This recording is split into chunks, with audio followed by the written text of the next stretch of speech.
Okay.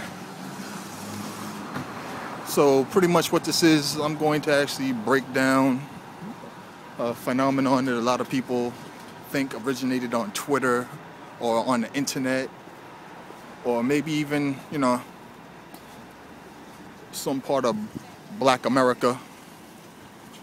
It's called cuffing season. And people think this phenomenon happened fairly recently, and it actually didn't. September 15th, 2012 actually marks the 235th cuffing season in America.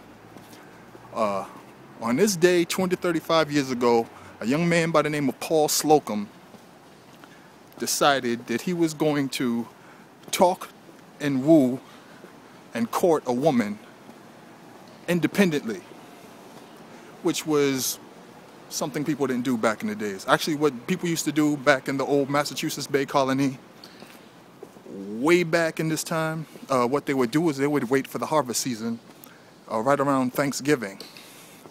And what they would do is they would use their family's favor, they would use their family's influence in order to try to influence the family of the woman or the girl that they were trying to court. So in mid to late November, this was the typical courting season. Paul didn't have that advantage. Why? Because Paul Slocum's father died in 1772. Now, here's another thing. Paul Slocum's father, he was brought to Massachusetts via Ghana when he was 10 years old, and he was given to a man named John Slocum. John Slocum was a Quaker. John Slocum did not believe in slavery. However, Massachusetts state law at the time, or Massachusetts Bay Colony law at the time, did allow slavery, but Massachusetts wasn't really big on slavery. Why? Because economically it didn't work for Massachusetts. We weren't that big on needing bodies for agriculture like the southern parts of the then not then nation did. So we didn't really care. What ended up happening was Slocum wanted to free the young man. The young man's name was, they asked him what his name was, he said his name was Cuffee. Actually his name was Kofi, being from Ghana, but they didn't know that, so they spelled his name phonetically how it sounded, C-U-F-F-E-E. So when he was freed somewhere between 1744 and 1745. And what he did was he married a Wampanoag woman, as the Wampanoag Nation wasn't too far away from Cuttyhunk Island in Massachusetts where they were. Actually, they were all around the area of Martha's Vineyard, Nantucket Island, that whole area. They occupied the whole area. So he married a Wampanoag woman and he settled down and he became a tradesman, he became a carpenter, he became a fisherman, he saved money, he became a well-respected member of the community in Cuttyhunk Island. He saved enough money where he bought 116 acres of land as a freed man in Massachusetts. And he had 10 kids. The 7th kid was a boy named Paul. Paul Slocum is the one who invented cuffing season. Now, you're probably wondering why I went around that roundabout way to explain his father was. We're getting to that. Well, by the time the normal courting season came about, when suitors started trying to come for this young lady's hand in 1777, around late November, right around Thanksgiving, they noticed she had already been spoken for by Paul Slocum.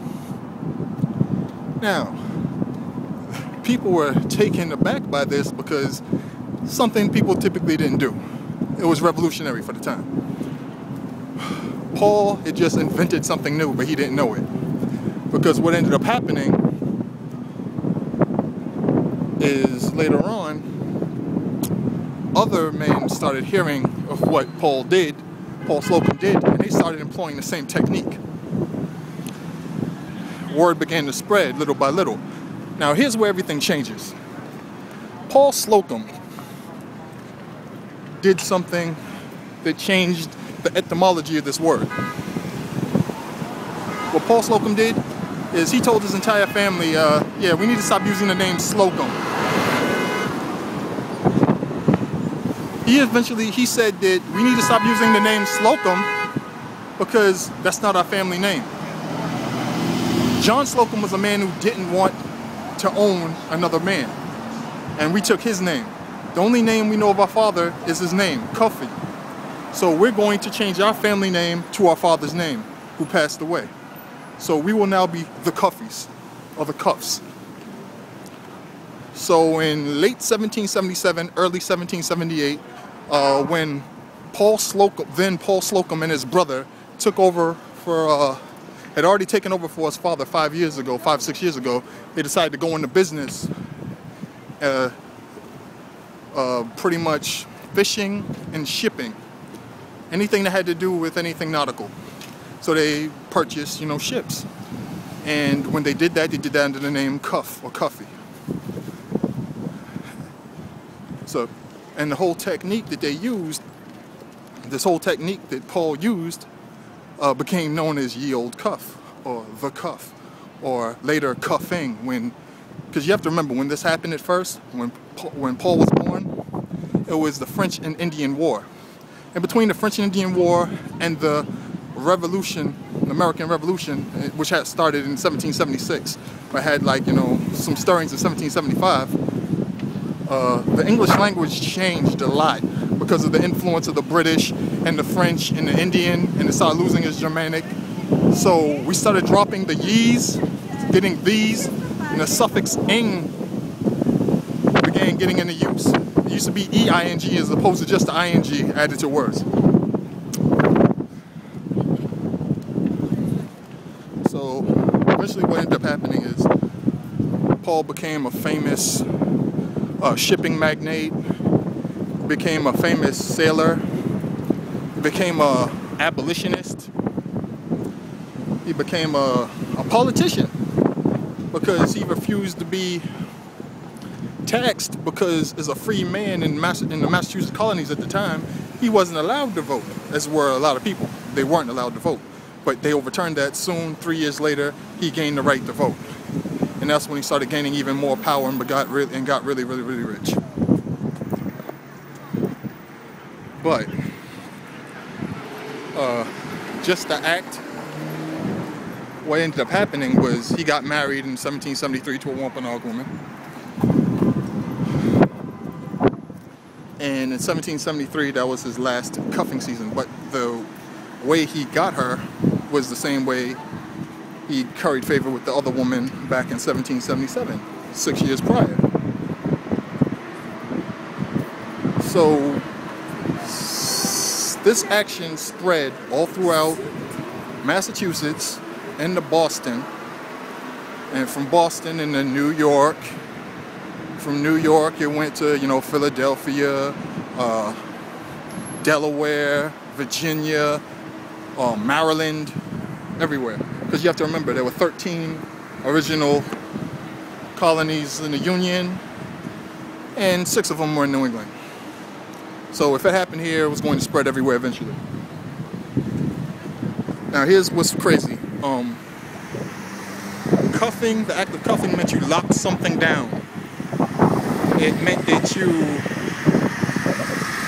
you took something from somewhere else and relegated it somewhere else. So when the constables started happening and people started being detained for different reasons, when they would detain them or when they would restrain them and put things on them and bind them, they started calling that cuffing. So now when law enforcement does it, when they take somebody, they have cuffs and they cuff them. And cuffing season, people think that that's where the etymology comes from, but they don't realize where that comes from. Cuffing. So it's just insane to think that there are dudes on Twitter right now, or the internet, or where have you, that think that the whole idea of cuffing season and hollering at women at a certain time when it starts getting cold Is this something that like they came up with, or is this something that they noticed pretty much their entire lives and didn't really know where it came from, but they thought that they made the definition for it, or they thought they defined it? Actually, no. 235 years. Created in this region. And we are walking in Boston, Massachusetts right now. So yeah, that's pretty much one of the things I just wanted to let you all know. I'm going to put like a little explanation. I'm going to put more history and maybe even links in the spot right when I put this up on YouTube. Yeah, this dude has one of them bikes. One of them rental bikes, which is weird. But yeah, I'm going to put all this stuff in all the like real history. I'm gonna put that all in the YouTube description, so you can look it up for yourselves if you think I'm like bullshit and I'm just making all this up. A lot of this history is going. If you want me to go a little deep, I'll go a little deeper into the history. As a matter of fact, too, just to let you know that I'm not just riffing. Okay. In about, I already mentioned before, like around between 1777 and the change in 1778, when they had all the documentation, his family changed their name to Cuff or Cuffee. Well, right around 1776, what happened was Paul was off learning everything he had to learn in order to be, you know, get into shipping or be a sailor or everything about navigation. So what happened was he went to New Bedford, and he started, you know, investigating and learning and taking jobs on different ships, learning about different ships, what have you. So what happened was in 1776, while he was doing this, he got captured by the British. And the British detained the man for 3 months. And after he was released, he came right back to Dartmouth. And he was determined to start his business or whatever with his family, but he became enamored with a young lady. And then in 1777, that's when he decided that he couldn't go about it the way everyone else went about it, and he had to figure out a new way to do it himself. When he finally did get married, he married a Wampanoag woman. He settled down. He did a whole bunch of shipping out to Nantucket and other spots. He saved a whole bunch of money. He started buying more ships. He eventually bought a farmland. He bought more ships. He became more and more famous and got more and more rich.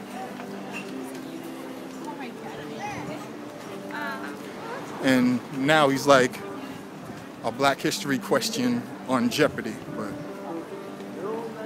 it's much more than that. Alright, there's a whole gang of shit going on right here on Newbury Street, so I'm just gonna leave it at this. Number one.